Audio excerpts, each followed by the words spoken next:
അതിനിടക്ക് പൂനെയിലെ ഒരു കേന്ദ്രത്തിൽ ഈ സാജൻ സക്രിയയുടെ ഒരു ബ്രദറിൻ്റെ ഒരു ഫാമിൽ സക്രിയ ഉണ്ട് എന്നുള്ള വിവരം കിട്ടിയിട്ട് നമ്മൾ പോലീസിന് വിവരം കൊടുത്തു.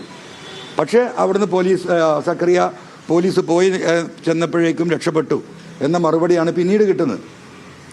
പിന്നീട് ഇദ്ദേഹത്തെ പോലീസ് അന്വേഷിക്കുന്നുണ്ട്, അതിൻ്റെ കൂടെ ഞങ്ങളും അന്വേഷിക്കുന്നുണ്ട്. അന്ന് കേരള പോലീസിൻ്റെ ടീം ഈ പറയുന്ന ബാംഗ്ലൂരിൽ, ചെന്നൈ, പൂനെ, ബോംബെ, ഹൈദരാബാദ് ആൻഡ് ഡൽഹി ഈ കേന്ദ്രങ്ങളിലൊക്കെ സ്ക്വാഡിനെ നിർത്തി ഇവൻ അന്വേഷിക്കുന്നു എന്നാണ് ഇദ്ദേഹം എന്നോട് പറഞ്ഞുകൊണ്ടിരുന്നത്.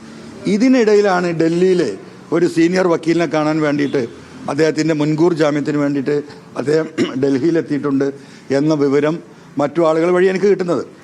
ഈ കിട്ടിയ വിവരത്തിൻ്റെ അടിസ്ഥാനത്തിൽ നമ്മൾ അന്വേഷിച്ച് നോക്കുമ്പോൾ ഒരു ദിവസം നമുക്കറിയാം ഡൽഹിയിലൊക്കെ സീനിയർ വക്കീൽമാരെ കാണണമെങ്കിൽ മുൻകൂട്ടിയിലെ അപ്പോയിൻമെൻ്റ് എടുക്കണം. അദ്ദേഹം അപ്പോയിൻമെൻ്റ് എടുത്ത് ഫീസ് അടച്ചതായിട്ട് അറിയാൻ കഴിയുകയും ഈ ഇൻഫർമേഷൻ കൃത്യമായി അദ്ദേഹത്തിന് നൽകുകയും ചെയ്തു.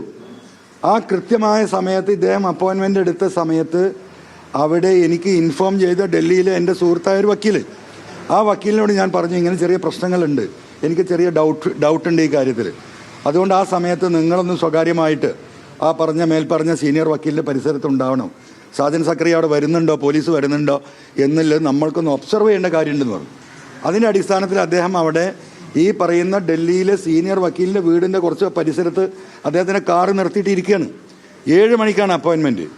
7 മണി കറക്റ്റ് 6:55 സാജൻ സക്രിയ അവിടെ വരുന്നു. ഈ പറയുന്ന സീനിയർ വക്കീലിൻ്റെ വീട്ടിലേക്ക് കയറി പോകുന്നു. എനിക്ക് ഇൻഫോം ചെയ്ത എൻ്റെ സുഹൃത്തായ വക്കീൽ ഇത് കാണുന്നു. ഞാൻ അജിത് കുമാറിനെ വിളിക്കുകയാണ്. അപ്പോൾ അദ്ദേഹം എന്താ പറയുന്നത്, ഞാൻ സാജൻ സക്രിയ കയറി എന്ന് പറയുന്നില്ല, എന്തായും ചോദിക്കും എന്നോട് പറയുന്നത്, സാറേ നമ്മളെ 7 ഓഫീസർമാർ, ഒരു DYSPയും 4 CIമാരും അവിടെ മഫ്റ്റി വേഷത്തിലുണ്ട്, അവർ അസിസ്റ്റ് ചെയ്യുന്ന പോലീസുണ്ട്, ഒരാളും ആ പ്രദേശത്തേക്ക് വന്നിട്ടില്ല. 7:10 വക്കീലിനെ വിളിക്കും, ആരും വന്നിട്ടില്ല, പോലീസ് വന്നിട്ടില്ല. 7:15 7:25 സാജൻ സക്രിയ അദ്ദേഹത്തിൻ്റെ അപ്പോയിൻമെൻറ്റ് ടൈം കഴിഞ്ഞ് ഡിസ്കഷൻ കഴിഞ്ഞ് അവിടെ നിന്ന് ഇറങ്ങിപ്പോയി. ആ സമയത്ത് ഞാൻ വീണ്ടും ഇദ്ദേഹത്തെ വിളിക്കുക. അപ്പോഴും പുള്ളി എന്താ പറയുന്നത്, ഓ എൻ്റെ സാറേ അവന് ഭയങ്കര ദൈവാധീനമുള്ള വ്യക്തിയാണ്, ആര്, സാജൻ സക്രിയ, അങ്ങോട്ട് വന്നിട്ടില്ല.